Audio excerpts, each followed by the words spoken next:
Fala galera, beleza? Tranquilo?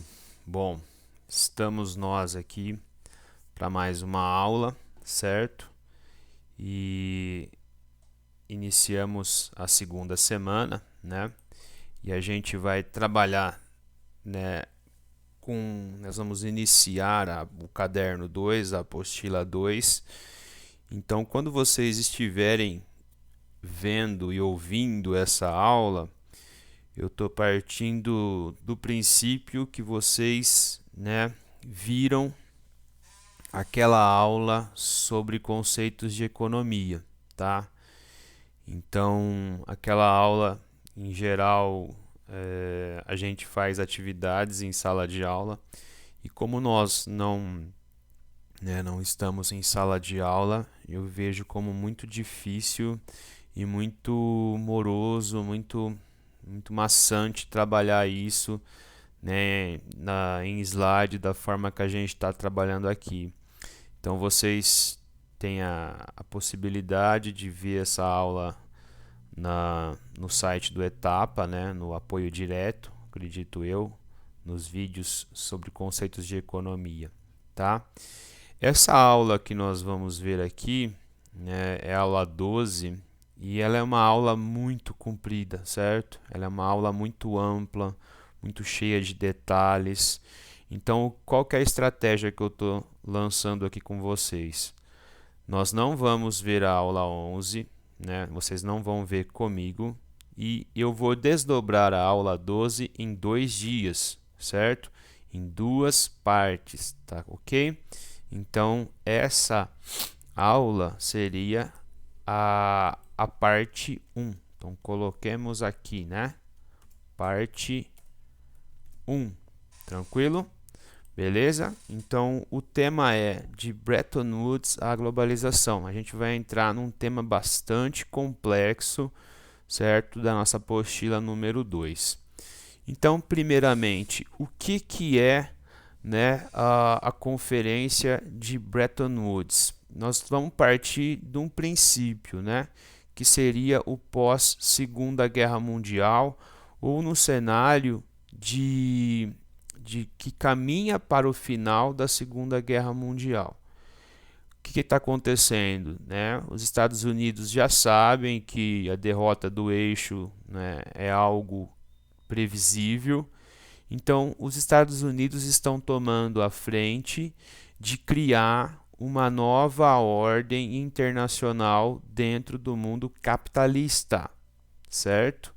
Então, vocês viram isso comigo ano passado, né? Dentro da ordem mundial, bipolar, dividida entre duas esferas de poder. Então, os Estados Unidos meio que vão ser hegemônicos e vão ditar as normas, as regulamentações. Ditar não, né? Ditar é um termo meio. Eles vão, a partir da influência que eles criam, né, perante esse cenário capitalista mundial, ocidental, eles vão dar as cartas, né? Então eles meio que vão ditar, mas óbvio, não impondo, né? Eles vão trazer argumentos fortes para, né, regulamentar uma nova situação econômica. Sendo assim, então, né? Sendo assim, eles vão estabelecer a sua moeda como moeda de troca internacional, certo? Isso é o ponto mais interessante a se citar dessa conferência de Bretton Woods. Eles vão lançar o dólar como moeda equivalente, né, internacional. E desde então, o dólar é a moeda internacional. Se vocês fizerem uma compra no exterior, né, mesmo que seja na moeda local, no cartão de crédito vem em dólar, ok? Então, há uma preocupação em regulamentar, né, o mercado capitalista internacional, né, lançar as diretrizes para que esse mercado internacional ele possa ser liberalizado dentro de regras, certo?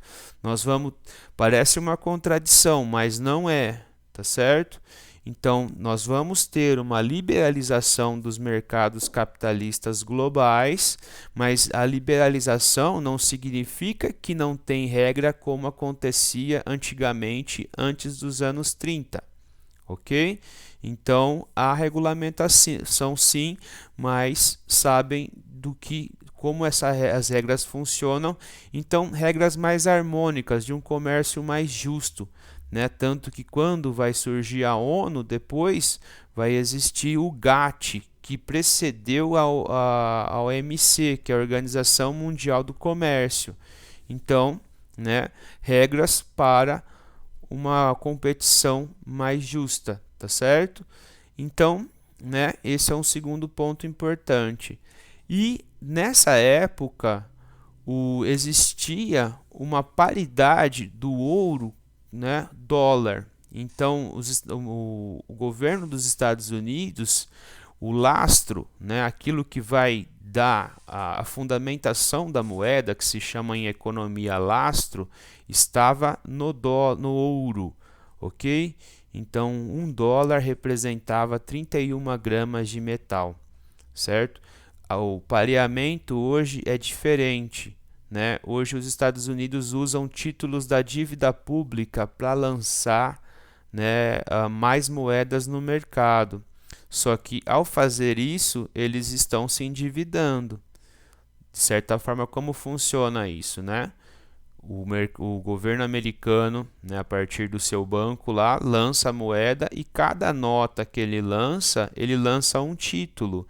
Então, ao mesmo tempo que sai $1, né, criado $1, entra dentro das bolsas de valores do governo, do banco do governo americano, né, entra dinheiro que de certa forma funciona como lastro, tá? Então, nós vamos abordar temas de economia que são um pouco complexos, tá? Quem quiser, procure aí, né, como funcionam os títulos da dívida pública. Essa conferência de Bretton Woods estabelecem o FMI e o Banco Mundial.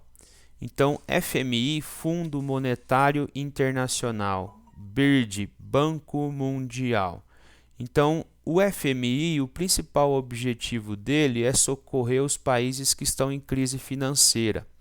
Então, os países que são membros do FMI vão poder contribuir com cotas, certo? Então, lógico, quanto mais o poder econômico do país, mais contribuição ele vai ter dentro do FMI, certo? Só que é o seguinte, o FMI ele é estruturado dentro de ideias meio que liberais. Então, quando um país ele recorre ao fundo para um empréstimo, o FMI, né, vai prescrever, né, condutas desse governo, corte de gastos, né? Em geral, sempre esses cortes de gastos recaem ou na educação, na saúde do país, na infraestrutura, certo? Então, por quê? Porque o FMI ele não está dando dinheiro, ele está emprestando dinheiro. Então, ele quer receber, certo? Existe também o BIRD, foi criado também o BIRD, que é o Banco da Reconstrução, certo? Então, países que passaram por guerra, né, conflitos, guerras civis, podem, né, receber dinheiro para reconstrução, para reconstruir sua economia, infraestrutura, etc. Então, nesse cenário que vai estar, que nós vamos partir de 1945, nós temos a estruturação da economia que nós temos hoje, certo? Então, a economia que nós temos hoje, ela não foi criada totalmente depois dos anos 90, não. Os fundamentos dela estão sendo lançados a partir de 1945, né? Quais características dela, então? Uma economia cada vez mais global, né? Cada vez mais com trocas internacionais, as trocas internacionais aumentando ano após ano, sobretudo por conta do que? Das famosas 3 revoluções, né? Revolução da comunicação, revolução tecnológica, revolução de transportes. Então, as economias vão ser cada vez mais interdependentes.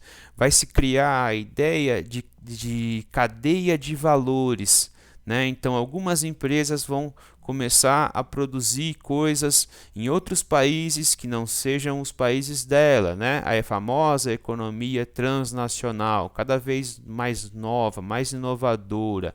Então, nós vamos ter, né, o estabelecimento a partir desse ano de uma nova divisão internacional do trabalho. Então, antes era uma coisa muito mais simples. Países do norte, países desenvolvidos, ex-metrópoles, né, países industrializados, países do sul, né, ex-colônias, né, países aqui da África, da América, da Ásia, somente produtores de produtos primários. Então isso vai mudar um pouco e que nós vamos ver a seguir. E também no pós-45 vão surgir as primeiras experiências de blocos econômicos. Então, o Tratado de Maastricht da União Europeia ele é de 91, que vai constituir plenamente a União Europeia. Só que a sementinha da União Europeia, né, não foi isso. A sementinha da União Europeia foi o Tratado do Carvão e do Aço de fins dos anos 40. Então, a criação de uma burocracia, né, como poderia explicar para vocês entenderem mais facilmente, de uma espécie de empresa, mas uma empresa vinculada com dois estados, né? Primeiro Alemanha e França, né? E que cria uma espécie de comunidade que vai não ter vínculo com nenhuma nação, mas ela vai ser binacional e ela vai, né, trabalhar com carvão e com aço e com itens geradores de antigos conflitos. Então cria-se uma comunidade do carvão e do aço binacional de primeiro, com experiência de criar uma empresa, uma burocracia que vai estar acima das nações, e essa sementinha foi, né, de certa forma, né, a que gerou a comunidade europeia, que depois vai se transformar em União Europeia, tá certo? Então veja aí essa imagem que mostra, né, a nova divisão internacional do trabalho. Então qual que vai ser a novidade dessa nova divisão internacional do trabalho? Os países subdesenvolvidos não vão ser só fornecedores de produtos primários, né? Ferro, produtos tropicais como açúcar, como banana, como petróleo. Eles vão também produzir produtos industrializados, ok? Então essa é a novidade. E os países do norte vão cada vez mais, né, enviar investimentos, né, para os países do chamado sul, os países subdesenvolvidos. Assim sendo, nós vamos ter um incremento dessa divisão internacional do trabalho, né? Então, nós vamos ter a mudança de modelos de produção industrial com o tempo, né? Então, as indústrias elas vão sair cada vez mais dos seus países de origem e vão montar fábricas cada vez mais pulverizadas pelo mundo, ok? Então é interessante de chamar a atenção para vocês, né? Isso aqui seria, nós poderíamos ainda desdobrar mais ainda essas aulas para ter, né, uma melhor explicação, para trazer mais detalhes, mas infelizmente o nosso material não nos proporciona isso. Então o que eu quero que vocês entendam é que do final, né, da Segunda Guerra Mundial até os anos 70, nós tivemos dentro do mundo desenvolvido, principalmente Europa Ocidental, Estados Unidos, Canadá, Austrália, né, talvez Nova Zelândia, o implemento de a política que se chama de bem-estar social ou de welfare state, né? Então essa política ela defende um Estado mais interventor na economia, um Estado que tributa muito a sociedade, principalmente os mais ricos, certo? Só que são modelos de Estado que vão dar uma contrapartida muito boa para a sociedade. Às vezes a gente comenta isso na sala de aula, né? E faz uma comparação com o Brasil. O Brasil tributa muito, mas quais são os serviços que o Estado presta? São serviços ruins.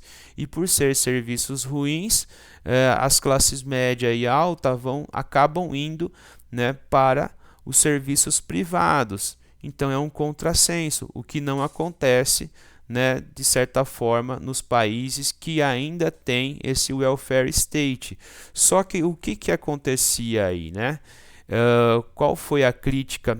O que fez com que isso fosse deixado de lado em boa parte dos países do chamado mundo desenvolvido? A alta tributação.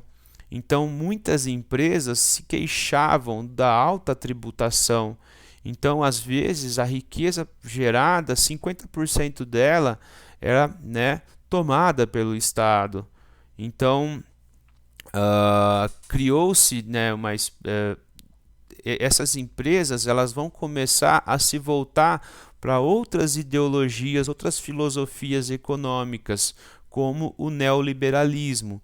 Então, o neoliberalismo é uma nova orientação do liberalismo, adaptado para a nossa época, né, para o mundo dos anos 70 para frente, em que o Estado deveria cada vez mais ter uma saída da economia, né? Menos tributação, mais mercado, mais iniciativa privada, mais investimentos, ok? Então vai surgir nos anos 70 uma guerra de filosofias, de ideias econômicas. O keynesianismo, né, do qual surge esse modelo de welfare state contra o neoliberalismo. Só que teve alguns fatores que contribuíram para que a narrativa do neoliberalismo vencesse essa guerra, né? Que foi então o choque do petróleo. Nos anos 70, nós vamos ver isso quando trabalharmos com a questão palestina, né? Há um primeiro grande choque do petróleo, né, os países árabes boicotando boa parte dos países ocidentais, crise nos Estados Unidos, né, elevação de juros internacionais, uma diminuição do comércio mundial e, sendo assim, a dificuldade de manter modelos de welfare state. Então, com menos dinheiro para investir, né, difícil manter esse modelo, né, de welfare state. Então, cada vez mais os países, né, boa parte dos países abandonaram essas políticas. Por exemplo, os Estados Unidos abandonaram completamente o welfare state em meados dos anos 70 e, né, Ronald Reagan, principalmente Ronald Reagan, Margaret Thatcher na Inglaterra, assumiram, né, uma política neoliberal como o carro-chefe. Tá certo? Então, nós vimos o ano passado, né, a ordem bipolar. Então, a ordem bipolar ela termina entre o final dos anos 80 e o começo dos anos 90. Então, essa economia global ela vai amadurecer completamente com o fim da ordem bipolar. O que explica isso? Né? Porque o capitalismo vai ter agora, então, uma hegemonia mundial, certo? Então, o socialismo ele, né, desaparece quase por completo, permanece em Cuba, em China, né, mas na China com dois sistemas, né, com um comunismo diferente, né, diferente do que era o socialismo real, né, no Vietnã. Então, essa nova ordem mundial vai trazer a hegemonia completa do capitalismo e o desaparecimento da União Soviética. Então, nós vamos ter a figura da Pax Americana, né, o que seria a unipolaridade militar dos Estados Unidos. Então, a grande liderança militar naquele cenário dos anos 90, né, eram os Estados Unidos da América. Não existia outra potência militar do tamanho dos Estados Unidos da América. Então, no quesito militar, o mundo, a partir de então, foi entendido como unipolar. Entretanto, no aspecto econômico, né, não pode-se dizer que os Estados Unidos eram a única potência. A União Europeia desponta como uma grande potência econômica, sobretudo a Alemanha, né, o Japão e, né, já botando as manguinhas de fora, a China. Só que a China só vai mesmo, né, se destacar no início do século XXI. Então nós vamos ter como grande marca dessa época, fora essa hegemonia dos Estados Unidos, a globalização entrando numa fase decisiva, né? Então o despontar definitivo da internet, né? Cada vez mais a internet presente na vida das pessoas. Então nós vamos ter a globalização entrando numa etapa nova, decisiva, né, cada vez mais presente na vida das pessoas. Então a globalização como mundialização da economia, da política, da cultura, da sociedade. E aí, né, alguns sociólogos criam até a ideia de aldeia global, né? Então nós temos as coisas dos países muito presentes na nossa vida a partir do noticiário, a partir das mídias. E, né, como não era para deixar de ser, o neoliberalismo era e é ainda de certa forma, né? Não sei agora com a pandemia, mas o neoliberalismo se torna uma referência econômica internacional, defendida sobretudo por Estados Unidos e Inglaterra. Então veja esse mapinha da multipolaridade econômica, 3 eixos, né? América, Europa e Ásia-Oceania, 3 lideranças, Estados Unidos, União Europeia, Alemanha e Japão, né? E posteriormente a China. Então, a globalização, né? O que é? A mundialização, sobretudo da economia, né? Assim, a criação, o aumento das trocas internacionais, a difusão de estilos de vida global, de padrões de consumo, de cultura global, sobretudo operado pelas grandes transnacionais, empresas que atuam além da sua nação. A partir do que? A partir das 3 grandes revoluções: tecnológica, comunicativa e de transportes. Tá certo? Então isso é importantíssimo para vocês entenderem a globalização. Hoje você, a partir do seu, né, notebook, você compra um produto, né, em um site estrangeiro e aí você daqui 5, 6 dias você recebe esse produto. Então veio por navio, veio por avião. Então graças à internet nós podemos acessar algo internacional.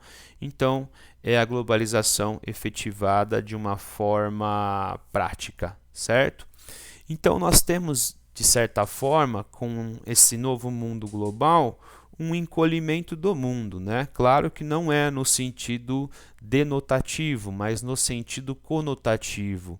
Então essas 2 categorias muito caras à geografia, que é espaço e tempo, né, que sempre meio que se equilibraram, hoje não se equilibram mais, porque o tempo supera o espaço, né? Então os tempos de viagem são cada vez mais menores e coisas como a internet possibilita que você converse com uma pessoa do outro lado do mundo, né? Ao vivo, a cores, você vendo a pessoa, certo?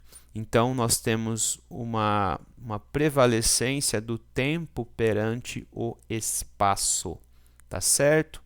Então, caminhando aí para, né, o final dessa primeira parte do nosso estudo, né, entendam que a globalização vai trazer implicações para os lugares, para as nações, para as fronteiras e para a política. Por isso que a globalização é um tema tão complexo, né? Então, nós vamos ter cada vez mais uma interdependência dos mercados. o capital cada dia está mais transnacional, os mercados vão estar mais integrados. Significa o quê? Que uma crise num país que não é tão significante assim em matéria internacional como a Argentina, ela pode trazer, né, uma convulsão internacional, certo? Então, se a China diminui o seu consumo nos seus planos quinquenais, nós vamos ter consequências para todos os países, tá certo? Então, imagine essa pandemia, uma diminuição considerável do consumo em esfera mundial. Nós vamos ter um déficit gigantesco e podemos ter a pior crise econômica da história, né?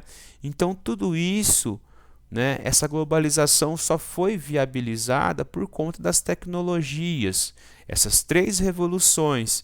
E aqui eu insiro um ponto muito importante também que vocês têm que tomar nota: a desregulamentação da economia.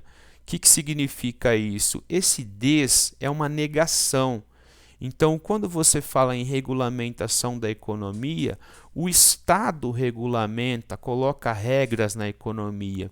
Se você nega a regulamentação, significa que você vai liberalizar cada vez mais a economia. Isso é uma consequência de uma política econômica neoliberal. Então, livre mercado, privatizações, quebras de monopólio. Vou dar um exemplozinho. Quando vocês não existiam, quem prestava o serviço de telefonia em São Paulo era a Telesp, Telecomunicações do Estado de São Paulo. Só ela poderia prestar esse serviço. O serviço era ruim, o serviço era restrito, era caro. Por quê? Porque a Telesp não tinha infraestrutura para ampliar o serviço, baratear o serviço e atender mais pessoas. Então, né, com os anos 90 e governos de tendência neoliberal no Brasil, tanto em esfera federal como estadual, isso foi desregulamentado. Então, empresas puderam chegar, e hoje nós temos um monte de empresas que oferecem serviços de telefonia, ok? Então isso se chama quebra de monopólio. Então, o que é mais importante? As empresas vão cada vez mais perder o vínculo com o nacional. E aí, o exemplo mais ilustrativo, né, vocês podem pesquisar isso, isso é muito bacana, é a GM, a General Motors nos Estados Unidos. A saída da GM da região do Michigan, né, trouxe um impacto devastador para a economia dos lugares. Então, né, a nova lição da nova ordem mundial é a que, né, os estados perdem força perante as grandes empresas, ok? Então, os poderes políticos ficam à mercê, eles têm que negociar com as empresas para tentar fazer com que pelo menos elas fiquem, né, parte delas nos seus estados.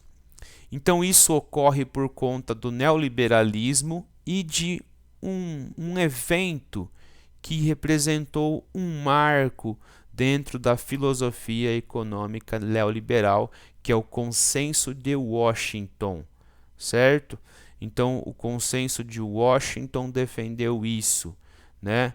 Um conjunto de medidas que buscavam um mercado mais livre, mais aberto, né? Mais liberalizante, com menos Estado, com mais privatizações, ok? Então, isso aconteceu no ano de 89 e foi como que uma referência, né, um parâmetro para todas as economias latino-americanas, incluídas aí o Brasil. Finalmente, né, terminando nossa aula, destacamos aqui que o importante, que o fenômeno da globalização, ao mesmo tempo que ele intensifica o processo de expansão e uniformização de padrões econômicos e tecnológicos, é também acompanhado pela acentuação de particularidades e diferenças, né? Então, pode ser que a globalização trouxe melhora na qualidade de vida de muitas pessoas pelo mundo, na Ásia, sobretudo, na China, na Índia, no Sudeste Asiático, na Indonésia, na Coreia do Sul, na América Latina, mas ela, de certa forma, ela traz impactos para os lugares. Então, a desterritorialização, né, quando as empresas negam a sua nação, o seu território, vai trazer impactos muito, né, importantes, vão trazer pobreza, vão trazer dificuldades e aí vão despertar reações, né, na forma de localismos, nacionalismos. Então isso acontece nos Estados Unidos, isso acontece na Europa, em regiões que antes eram muito ricas, como Michigan, como o norte da França, né? Alsácia-Lorena, que era a região mais rica da França, pivô de guerras entre França e Alemanha, hoje é uma das regiões mais pobres. Por quê? Porque essa região, né, passou por um fenômeno chamado desindustrialização, que está atrelado a esse processo de globalização. Então, é um tema extremamente complexo. Dúvidas? Mandem para mim, coloquem nos comentários do canal no YouTube, certo? Né? Ou podemos tirar nos plantões que vão começar, né, a partir dessa semana de 4/5. Eu agradeço a atenção de vocês e até a próxima.